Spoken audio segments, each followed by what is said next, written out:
러시아발 우크라이나 전쟁으로 북유럽의 정세가 심상치 않습니다. 그 중에서도 핀란드와 스웨덴 정부의 태도가 180도 바뀐 상황인데 현재 북유럽에 무슨 일이 벌어지고 있는 것인지 알아보겠습니다. 군사중립국이었던 핀란드와 스웨덴 정부가 러시아 우크라이나 침공사태 이후 북대서양 조약기구인 나토 가입 절차에 돌입했다는 소식입니다. 핀란드는 1948년 이후 군사적 중립을 고수해왔으며 스웨덴도 1949년 이후 나토와 비동맹 노선을 선언해왔죠. 그런데 많은 북유럽 나라들 중 핀란드와 스웨덴이 급격하게 마음을 돌려 나토 가입을 하려는 이유는 무엇일까요? 바로 러시아의 위협이 턱끝까지 쫓아왔기 때문입니다. 특히 핀란드는 EU 회원국이자 러시아와는 1300km의 국경을 맞대고 있는데요.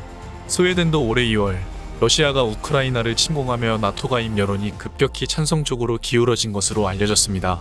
핀란드는 국경을 맞대고 있어서인지 더욱 마음이 급해 보이는데 15일 나토 가입 신청을 결정하기로 한 직후 사울리 니니스테 핀란드 대통령은 헬싱키 대통령궁에서 기자회견을 열고 오늘 대통령과 정부 외교정책위원회는 의회와 상의를 거쳐 핀란드가 나토 가입을 신청할 것이라는데 공동으로 합의했다. 역사적인 날이며 새 시대가 열리고 있다. 라며 핀란드 국민들에게 나토 가입을 명확히 알린 상황이죠.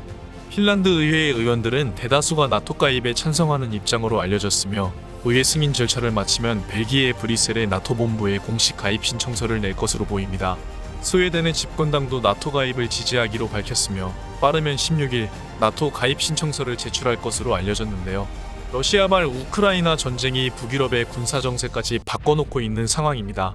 옌스 스톨텐베르그 나토 사무총장은 베를린에서 열린 동맹국 회의에서 핀란드와 스웨덴의 가입 절차가 신속하게 진행될 수 있다고 확신한다고 밝혔고 토니 블링컨 미국 국무장관도 핀란드, 스웨덴의 나토 합류에 대한 지지가 강하다는 것을 들었다며 가입을 반기는 모습을 보였죠.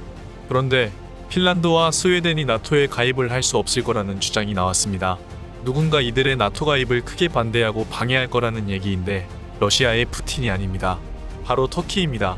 나토에 가입하려면 기존 30개 회원국의 만장일치가 있어야 하는데 나토 회원국 중 하나인 터키가 핀란드, 스웨덴의 나토 가입에 대해 공개적으로 반대 의사를 표시해서인데요. 레제프 타이이프 에르도안 터키 대통령은 13일 두 국가의 나토 가입에 긍정적이지 않다고 공개적으로 언급한 상황이며 터키가 끝까지 반대하면 핀란드, 스웨덴의 나토 가입은 쉽지 않을 것으로 보입니다. 터키는 왜 이러는 걸까요? 가장 큰 이유는 핀란드, 스웨덴의 나토 가입이 터키의 국익과 배치되기 때문입니다. 에르도안 대통령은 스칸디나이바 국가들은 테러 단체의 게스트하우스 같다. 이들은 터키 분리독립 세력인 쿠르드족에 포용적인 자세를 보이고 있다. 라고 불만을 나타냈죠. 스웨덴 의회에는 쿠르드 노동자당이 들어가 있는데 터키는 이를 테러 단체라고 여기는데요. 쿠르드 노동자당은 터키 남동부와 이라크 북부, 시리아 북동부 등지에 거주하는 쿠르드족의 분리독립을 주장하는 단체이며 반터키 세력인데 핀란드와 스웨덴이 이들에게 우호적인 태도를 보인다는 것입니다. 일각에서는 터키 에르도안 대통령이 쿠르드 노동자당을 두고 스웨덴과 협상을 하려는 움직임이 보인다고 주장했습니다. 터키가 스웨덴의 나토 가입 문제를 이용해 터키 자국의 국익을 챙기려 한다는 것이죠. 터키의 최근 행보는 나토 가입 거부권을 이용해 자국의 몸값을 높이며 최근 심화한 터키 경제난의 돌파구로 삼으려 하는 속셈이라는 해석도 나오고 있습니다. 터키의 반대 행보에도 이 모든 배경에는 나토를 주도하는 미국이 있습니다. 미국은 터키 측과 대화를 계속해보겠다는 입장이죠. 현재 핀란드와 스웨덴의 나토 가입을 반대하는 나라는 터키가 유일한 상황인데 핀란드와 스웨덴의 나토 가입이 순조롭게 진행될지 지켜봐야 되는 상황입니다.